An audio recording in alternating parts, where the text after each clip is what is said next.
फिर हमारा chapter third है distribution of ocean and continent. ठीक है, इसमें डिफरेंट टाइप्स की थ्योरीज देखेंगे। तो चलो इसको एक्टिव रिकॉल करते हैं। Start with your basic notes. तो जियोलॉजिकल जो थ्योरीज है, जियोमॉर्फिकल थ्योरीज है, इसमें तीन चार थ्योरीज आती हैं। तो फर्स्ट है आपकी कॉन्टिनेंटल ड्रिफ्ट थ्योरी, सेकेंड है convectional current theory, and third है sea floor spreading theory, and fourth है प्लेट टेक्टोनिक थ्योरी। एक एक करके देते हैं। What is continental drift theory, क्या थी और किसने दी थी? सबसे पहली बात, who gave the continental drift theory? ये दी गई थी एल्फ्रेड वेगनर ने। And what exactly it tells, ये कहती थी कि जो मैचिंग ब्लॉक हैं, सारे कॉन्टिनेंट्स पहले एक हुआ करते थे, जो पेंजिया एंड पेंथलासा का है मिड मेसोजोइक एरा में। ठीक, तो ये उन्होंने ये बताया था। इन्होंने कहा था पहले एक मेगा ओशन हुआ करता था और जिसको सराउंडेड करता था पेंथलासा, एंड एक सुपर कॉन्टिनेंट होता था जिसको बोलते थे क्या, पेंजिया। तो सुपर कॉन्टिनेंट था, इसका नाम पेंजिया, और जो सुपर ओशन था उसका नाम था पेंथलासा। बाद में ये ब्रेक हो गए। इसके उन्होंने कई सारे वो भी दिए थे उन्होंने एविडेंसेस के, जैसे कि जिगजैग फिट, रॉक्स की same age, distribution of fossils और पेलियो कैलेमेटिक एविडेंसेस भी दिए थे, टिलाटाइल जिसको बोलते हैं। ठीक, बट इसमें प्रॉब्लम्स थी और लिमिटेशंस थी कि ये नहीं बता पाए थे कि कौन सी फोर्सेस एग्जैक्टली रिस्पॉन्सिबल है। इन्होंने बताया था कि पोल फ्लिंग फोर्स हो सकती है, टाइडल फोर्स हो सकती है ना, बट ये एग्जैक्टली इस बात पे श्योर नहीं थे। तो इसीलिए इनकी लिमिटेशंस, ये थ्योरी उतनी ज़्यादा फ्लेक्सिबल नहीं थी, बट फिर भी ये थ्योरी मोस्ट एक्सेप्टेबल है। सेकेंड है कन्वेक्शनल करंट थ्योरी। तो कन्वेक्शनल करंट थ्योरी किसने दी थी? हो गए बेटे, इसको दिया था आर्थर होम्स ने। ठीक है, इन्होंने पॉसिबिलिटी बताई थी कि कैसे कन्वेक्शनल करंट जो है वो ऑपरेट कर रहे हैं मेंटल के पोर्शन में, और वो करंट, उन्हीं करंट की वजह से रेडियो एक्टिव एलिमेंट कॉज करते हैं thermal differentiation in mental portion. ठीक, कि मतलब जैसे कि अभी इनको अपने नोट से देख लेते हैं एक मिनट।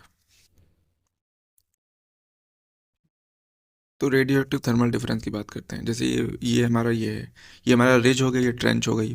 तो यहाँ पे कन्वेक्शनल करंट चलते हैं अर्थ की मैग्नेटिक फील्ड की वजह से, और इसकी वजह से ये आपकी जो मेंटल का पोर्शन, क्रस्ट का पोर्शन है, ये मूव करता रहता है। ठीक, ये असेंडिंग लिम्ब हो गई, ये डिसेंडिंग लिम्ब हो गई।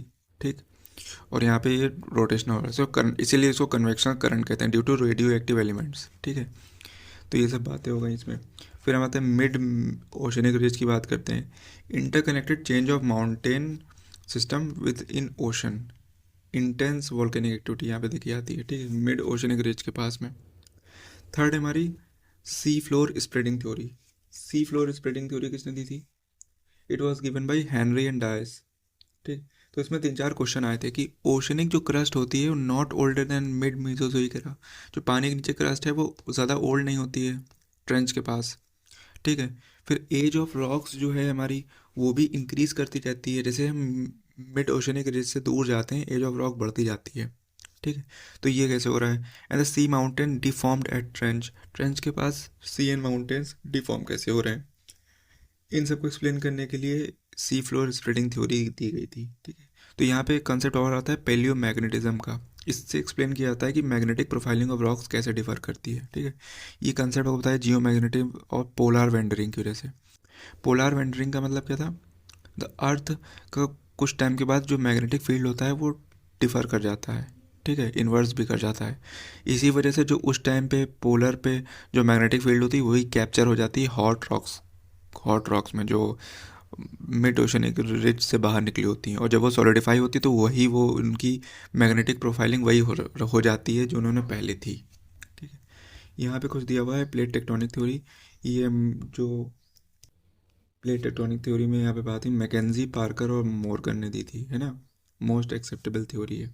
ठीक, और इसके बेस जो एविडेंस थे वो सी फ्लोर स्प्रेडिंग थ्योरी और पेलियो मैग्नेटिज्म के ऊपर बेस थे। ठीक है, तो यहाँ पे देखो ग्रेनाइट है, उसके ऊपर बेसाल्ट है, उसके लास्ट में ओलेवाइन। तो ये हाईली फ्लूइड और लाइट वेट होता है। फिर बेसाल्ट हो गया, सबसे हैवी जो होता है ग्रेनाइट होता है। ठीक, ये लीस्ट मूवेबल होता है। ठीक, तो यहाँ पे ये चीज़ हो गई। तो इसके बाद हम आगे चलते हैं, हमें प्लेट्स के बारे में पढ़ना है, प्लेट्स। तो जो डिफरेंट डिफरेंट काइंड्स की प्लेट्स हैं,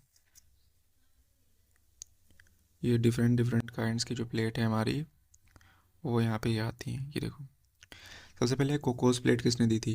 कोकोस प्लेट मतलब कहाँ पे पाई जाती है, सॉरी, कोकोस प्लेट पाई थी सेंट्रल अमेरिका और पैसिफिक प्लेट के पास।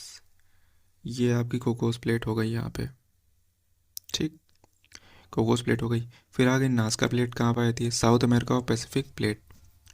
फिर अरेबियन प्लेट हो गई। फिर फिलीपींस प्लेट हो गई, ठीक। तो ये हमारा ये वाला चैप्टर भी हो गया कंप्लीट। फिर हमारा कुछ टॉपिक्स रह गए हैं इसमें लास्ट में।